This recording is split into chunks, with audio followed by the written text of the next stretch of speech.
Back with another review. Lenny here in the studio.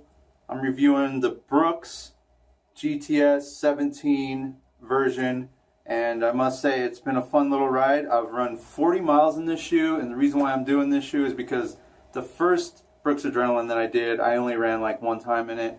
It got the most views that I've had on YouTube, and to me it was one of my worst reviews, but this, I actually got a lot of miles in it, and I'm gonna state exactly how it feels on my foot and how much it weighs and all that good stuff. So let's get into it.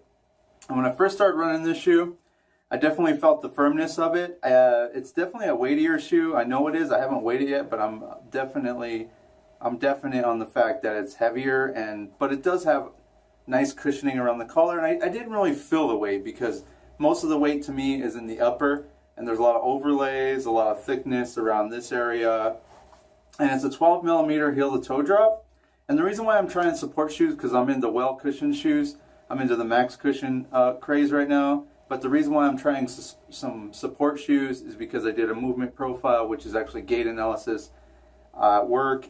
And I figured that I'm an overpronator and that I need some supportive shoes with the plastic part right here and all that helps you from overpronating inward, which on my right foot it goes in, but not on my left as much.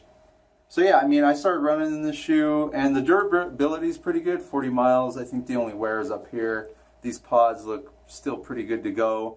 As far as the cushioning, I think eventually it's going to smash down, but I really felt like the shoe broke in nicely. At first it was very firm, kind of stiff, and I felt like I was getting some heel slippage. Now I did try on the 11 in this shoe, but it didn't fit, so I went with the 11.5 and it fit perfectly. But as I was running, I felt like as I broke the shoe in, I started getting heel slippage, and this was the first 2 or 3 runs. But as time went on, I felt like that kind of went away, if that makes sense, where I couldn't really feel it because the comfort of the upper was so great. I didn't get no blisters.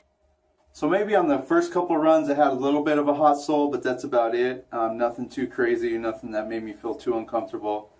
So yeah, right now after running 40 miles in it, I just feel like it's broken in really nice, and I know they're going with this DNA that really conforms to your foot, which is a gel on their insole Brooks is going with.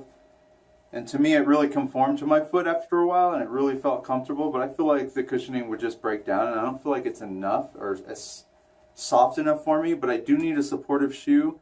But it's something that I would probably throw into the lineup when I'm running 3 to 4 miles, because I've noticed on the max cushion shoes that have the rocker, they're kind of hurting my knees, but they're good for my IT bands, they're good for my bad ankle.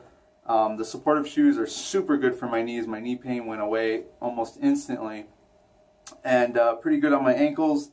So yeah, but I'm experiencing a little bit of shin splints, and then I got a heel bruise from cycling, and it's just because I'm pushing the pedals, stretching that tendon on the inside that attaches to the heel. That's what causes the heel bruising, which is plantar fasciitis is what people know it as. That's a technical word for it. But yeah, I mean, that's pretty much what happens. And let's weigh this thing. But it didn't really help, that is what I'm trying to say. That's why I'm getting at. It didn't really help my heel bruising. So it's actually, I thought it was helping for a day, and then now the heel bruising seems to be back. But the heel bruising was caused by cycling, but now I think it's, escalating, and just, I was actually getting some left heel kind of bone pain too. So I just think it's a little bit more stiff. It's not made for someone like me who's going to run the distance, but it's good for short distances for me to help my knees. Maybe throw it in the lineup with a max cushion shoe and go back and forth. So let's weigh this thing.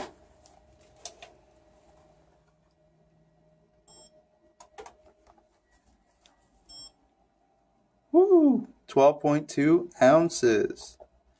And a couple other points I'd like to point out, that this shoe actually helped me with overstriding. I felt like I was overstriding in some of my runs because I was always trying to run fast. This shoe actually helped me just kind of, I don't know, understride, if that's what it is. Kind of just take baby steps as I got warmed up, and then just kind of keep that pace. And I really liked that about this shoe. And as I got warmed up, it just felt great, like I said, on my knees and everything. And as far as the upper goes, it was soft. Like I said, my heel still kind of was slipping, but it didn't, I don't know, it kind of felt good after a while. And I know that sounds weird. No one likes heel slippage, but the 11 was way too small, like I said again.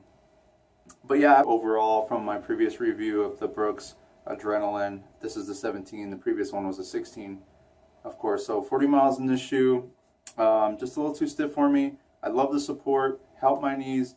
Awesome to throw maybe into the lineup, or maybe this can be your everyday trainer. For me, it would be somewhere around 3 miles, or mixing it in, 4-mile runs and then mixing it in with a max cushion shoe. And also, yeah, I mean, I felt like I had a lot of fatigue in my feet, and I just didn't want to go for a run. But it's funny because I go outside and you could really feel the ground on the forefoot in these, because it's not a max cushion shoe, what I'm used to. But after running a mile in it, it just feels awesome. So it's just the after effects of the shoe not having enough cushioning and soft cushioning and more of a stiffer ride. Of course, it's a support shoe, and I understand that that's what they're going for, stiffer. But yeah, this is the review of the Brooks Adrenaline 17. I hope you liked it. 12.2 ounces in size 11.5. Have a good day. And on deck, the Mizuno Wave Inspire 13 coming up in a week. See you guys later.